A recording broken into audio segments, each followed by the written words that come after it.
ketika Ibrahim berdoa, Rabbana inni askantu min dzurriyyati biwadin ghairi dzi zar'in 'inda baitikal muharram Rabbana liyuqimus shalah faj'al af'idatan minan nasi tahwi ilaihim warzuqhum minats tsamarati la'allahum yashkurun. Ini doa, kata guru saya dulu, adalah konsep pendidikan. Rabbana, duhai Rabb kami, ini sesungguhnya aku, askantu aku menempatkan min dzurriyyati dari sebagian keturunanku biwadin ghairi dzi zar'in pada sebuah lembah yang tidak bertanaman. Maka betul tadi Bapak katakan kita nangis di kamar tapi anak kita mengerjakan tugas-tugas yang menjadi latihan kemandirian dan kedewasaan baginya. Itu sesuatu yang sangat-sangat penting. Jadi di sini disebutkan biwadin ghairi dzi zar'in. Seakan-akan Ismail ini seorang anak yang memang dilepas ke alam untuk kemudian menghadapi konsekuensi-konsekuensi berat yang akan bermanfaat bagi masa depannya, sementara orang tuanya juga nangis-nangis ketika meninggalkannya itu sebenarnya. Kalau kita perhatikan Ibrahim alaihissalam ketika meninggalkan keluarganya, subhanallah, ini seperti semedot gitu ya kata orang Jawa. Bahasanya betapa kemudian ini ujian yang sangat berat dari sisi Allah Subhanahu wa taala.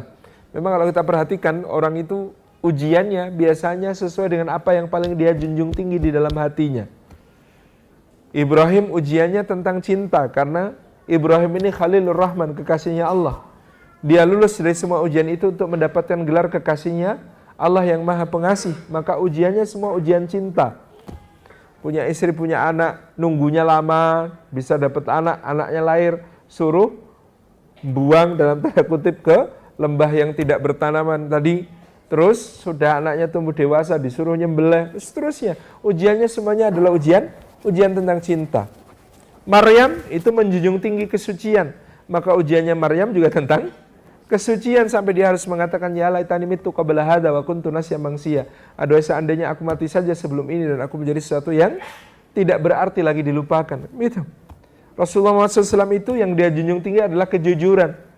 Maka ujiannya juga tentang hal ini. 40 tahun orang menggelarinya Al-Amin, tiba-tiba ayat-ayat turun kepadanya, dia sampaikan, orang-orang berkata kepadanya, engkau dusta wahai Muhammad, kami enggak mau percaya kepadamu. 40 tahun jadi orang yang selalu dipercaya, tiba-tiba kemudian orang-orang mulai ngeyel kepadanya, tidak percaya kepadanya, itu ujian yang sangat berat, Masya Allah. Jadi pada Ibrahim ini, konsep pertama pendidikan putranya adalah, ini askantu min dzurriyyati biwadin ghairi dzi zar'in. Aku menempatkan keturunanku di satu lembah tidak bertanaman. Kalau kita memungkinkan untuk mendidik anak kita dengan keprihatinan, keterbatasan, ketidakmudahan, mari kita lakukan. Kalau bisa. Bapak Ibu, kalau melihat ada ulat sudah jadi kepompong, kepompongnya kemudian mau jadi kupu-kupu. Nah, kupu-kupu yang sedang akan keluar dari kepompong itu kalau kita perhatikan itu kasihan banget. Coba lihatin. Ada kepompong yang sudah mau keluar kupu-kupunya itu, kupu-kupunya bahasa Jawanya itu bekah bekuh gitu. Kesulitan sekali untuk keluar dari kepompong itu. Karena dia harus mengoyak kepompong yang terbuat dari serat-serat yang saling berjalin satu sama lain yang sangat kokoh ini. Dia berusaha untuk melepaskan, dia berusaha untuk memecah kepompong itu, berusaha untuk merobeknya supaya bisa keluar. Kita kalau kasihan lihat kupu-kupu itu, lalu kita ambil gunting, kita bantu kupu-kupunya dengan menggunting kepompongnya, lalu kupu-kupunya bisa keluar, apa yang terjadi? Kupu-kupu itu nggak akan bisa terbang.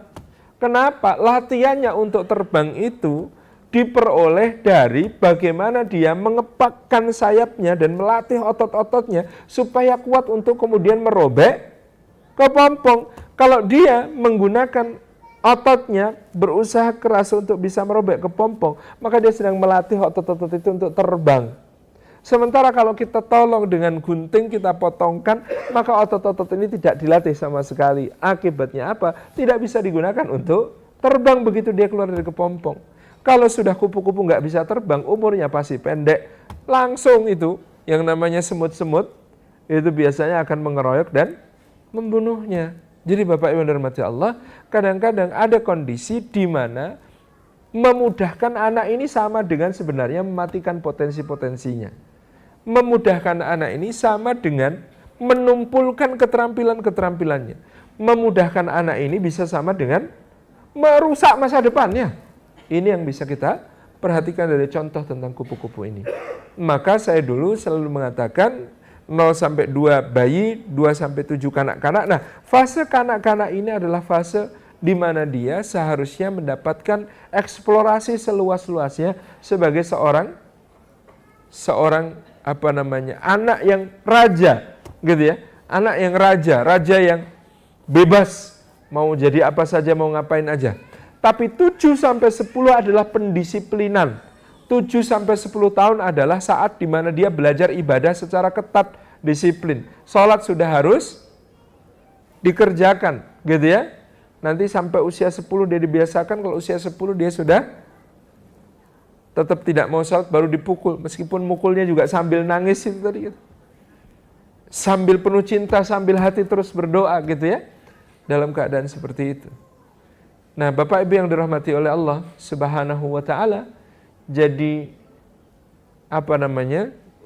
pertama konsepnya adalah biwadin ghairi dzan ini. 7-10 pendisiplinan ibadah. 10 sampai balik berarti usia anak kita SD akhir sampai SMP awal itu adalah pendidikan dia jadi khalifah. Itu sudah harus dimulai diberikan tanggung jawab. Paling tidak, nak, kamu makan ngambil sendiri, nanti cuci piring, gelas, sendoknya harus bersih. Nak, kamu gitu ya, kamar kamu tanggung jawabmu sendiri, kebersihannya kamu pel sendiri, sapu sendiri, rapikan sendiri, ganti spray sendiri, ganti bantal sendiri, urung bantalnya sendiri dan sebagainya. Nah, ini meja belajarmu, kebersihannya apa-apanya semuanya kamu tanggung jawabnya. Ruangan ini satu ruangan. Kalau kamu membantu ayah ibu sampai di luar lebih bagus lagi. Bagian dari tanggung jawabmu. Ruang bermain, ruang kamu belajar, tanggung jawabmu. Gitu kan? Halaman gitu ya, kita bagi-bagi, bagianmu adalah pojok yang sana, gitu ya. Baik, sudah diberikan delegasi tugas-tugas. Kalau dulu para ulama kita, bahkan para nabi dan rasul melewati usia-usia itu dengan menjadi gembala kambing. Karena gembala kambing ini cara mendidik paling baik untuk memberi tanggung jawab. Enak, Pak. Coba kalau putranya dijadikan gembala kambing, gitu ya. Di kelas 4 SD sudah mulai dibelikan kambing. Saya dulu kelas 4 SD dibelikan sepasang kambing sama bapak saya. Disuruh saya yang merawat. Ini bagian dari mendidik jadi khalifah itu. Maka Masya Allah sampai kelas 6 saya kemudian bisa mengembangbiakkan kambing itu. Ketika saya kelas 6 dikirim ke pesantren harus mondok, bapak saya dengan bangga mengatakan, kamu sendiri yang biayai sekolah sama pondokmu. Ini loh tabungan dari kambing semuanya. Itu rasanya bangganya nggak ketulungan gitu ya. Saya membayari sekolah saya sendiri, dari mana? Dari kambing yang saya ngon selama 3 tahun, dari kelas 4 sampai kelas 6 gitu. Itu bahagianya luar biasa. Ternyata memang menggembala kambing itu bagian penting loh. Kalau SIT Ukhuwah nanti SDIT-nya mulai kelas 4 ada kurikulum angon kambing. Bagus, di sekolah satu anak itu punya tanggung jawab 2 ekor kambing gitu ya, jantan dan betina. Menarik ini, belum ada yang lain ya. SIT yang lain nggak berani, saya tawari kurikulum seperti ini nggak berani. Padahal dari dulu menyiapkan Nabi dan Rasul, Allah selalu menjadikan mereka gembala kambing. Lah pengen yang pewaris Nabi dan Rasul apa enggak gitu ya. Kita kalau mau mendidik pewaris Nabi dan Rasul ya suruh angon kambing. Itu bagian dari ibadah yang kemudian kita tunaikan dalam mendidik anak kita ini. Biwadin ghairi dzar'in. Karena memang harus ada prihatinnya. Yang namanya anak-anak tumbuh dewasa ini harus ada unsur di mana dia prihatin. Maka disebutkan dalam ayat ini biwadin ghairi dzar'in, di tempat yang tidak ada tanaman-tanamannya, yang repot, yang susah, yang tidak mudah, yang hidup itu perlu survival power dan survival skill yang tinggi. Ini anak-anak kita harus punya demikian. Maka coba perhatikan raja-raja besar yang saya pahami dalam dinasti Mataram itu selalu dibesarkan di luar istana. Gitu ya. Dibesarkannya di luar istana raja-raja dan pemimpin besar itu. Sultan Agung itu sejak kecil hidup tidak di istana, di luar istana, karena dia bukan calon putra mahkota. Calon putra mahkotanya itu adiknya, namanya Adipati Martapura. Tapi ternyata adiknya ini mengalami cacat mental ketika tumbuh dewasa. Makanya dia yang tidak tahu menau bahwa dia akan jadi raja, tiba-tiba dari luar tinggal di satu perkampungan di desa, jadi cantrik, jadi santri, mengkhidmati guru, tiba-tiba ditarik ke keraton jadi raja. Akhirnya jadi raja besar gitu. Hamengkubuwono I gitu ya, ketika menjadi Raden Mas Sujono juga tinggalnya di luar keraton Kartasura karena merasa bukan dari istri permaisuri, dia hanya istri seorang selir dari ayahnya gitu ya. Dia bekerja di luar, terjun di tengah masyarakat, jadi santri, ngaji ke Ponorogo di pesantrennya Kiai Kasan Besari, terus kemudian mengembara gitu ya. Ternyata takdir menentukan dia menjadi pendiri Kesultanan Yogyakarta. Akhirnya jadi raja besar, disebut oleh Rufus, sejarawan Inggris, sebagai raja besar dinasti Mataram setelah Sultan Agung. Yang namanya Hamengkubuwono IX itu istri dari HB8 yang menjadi ibunya itu dikebonke. Dikebonke itu artinya itu sebenarnya kayak zihar ya. Statusnya nggak jelas, dikirim keluar keraton untuk status yang tidak jelas. Ternyata untuk menyiapkan anak ini supaya nanti jadi putra mahkota yang tangguh. Akhirnya menjadi seorang sultan yang rela berkorban untuk Indonesia dan kemudian juga memberikan kontribusi yang luar biasa bagi perjuangan. Di Ponorogo juga begitu, tinggalnya tidak di dalam keraton, padahal dia putra sulung seorang sultan. Dia memilih tinggal di Tegalrejo, di luar istana yang jauh dari kemewahan, akhirnya tumbuh besar menjadi seorang mujahid. Jadi tokoh-tokoh besar itu lahir di biwadin ghairi dzar'in. Banyak tokoh besar dalam Al-Quran itu oleh Allah Subhanahu wa Ta'ala diyatimkan. Gitu ya, kalau kita perhatikan kan diyatimkan ya. Musa bapaknya mana coba dicerita itu? Nggak ada kan? Isa jelas nggak punya bapak. Ibrahim itu ada Azar, tapi menurut beberapa mufasir Azar itu paman, bukan ayah, karena ayah namanya Taroh atau Tareh. Kemudian Ismail tadi malah diyatimkan. Yusuf alaihissalam bapaknya ada, tapi dia dibuang, dipisahkan dari bapaknya. Jangan-jangan bapak itu kalau terlalu sering di rumah ganggu pendidikan anak. Jadi luar biasa ini, mereka ini dijadikan oleh Allah gitu ya, interaksi dengan bapak ini tidak banyak. Kenapa? Karena kemudian agar mereka bersandarnya kepada Allah. Itu kata para ulama hikmahnya, agar mereka tidak bersandar kepada makhluk tetapi hanya bersandar kepada Allah. Tapi yang kedua menurut saya memang bapak itu harus jadi inspirasi anak. Bapak itu harus jadi inspirasi anak dengan kiprah-kiprahnya luar biasa. Bahwa bapak juga harus akrab dengan anak, iya. Coba perhatikan Quran. Di Quran itu yang ada dialog bapak dengan anak atau ibu dengan anak? Bapak ya. Bapak di Quran itu yang ada dialog bapak dengan anak. Ibrahim dengan anak, Yakub dengan anak, Luqman dengan anak, dan lain sebagainya. Itu bapak dengan anak. Di mana para ibu kok tidak ditunjukkan dalam Quran bahwa ada ibu ngobrol sama anak? Karena nggak usah ditunjukin Quran, ibu-ibu itu pasti ngobrol sama anak. Nah, kalau bapak itu harus diarahkan, karena kalau nggak diarahkan Quran untuk ngobrol dengan anak, bapak itu diem betul gitu. Nggak pernah ngomong sama anak. Makanya Quran memberi contoh bahwa ibu-ibu tugasnya banyak ngomong sama anak. Kenapa? Karena dia mewakili Allah. Dulu Allah mengajarkan kepada Adam, wa 'allama Adamal asma'a kullaha. Allah ajarkan kepada Adam semua kosakata. Itu tugas itu diwakilkan Allah kepada ibu. Maka ibu itu waktu anak kecil wajib cerewet. Supaya anaknya belajar banyak kosakata. Antum kalau cari istri-istri yang cerewet, Ustaz. Karena istri yang cerewet, ibu yang cerewet itu pemicu kecerdasan anak. Kalau ibunya diem terus anaknya itu nggak belajar-belajar. Tapi kalau ibunya cerewet, Masya Allah, itu ya cerewet yang solihah ya. Cerewet soleh anak, Masya Allah, subhanallah, pampersnya sudah penuh lagi.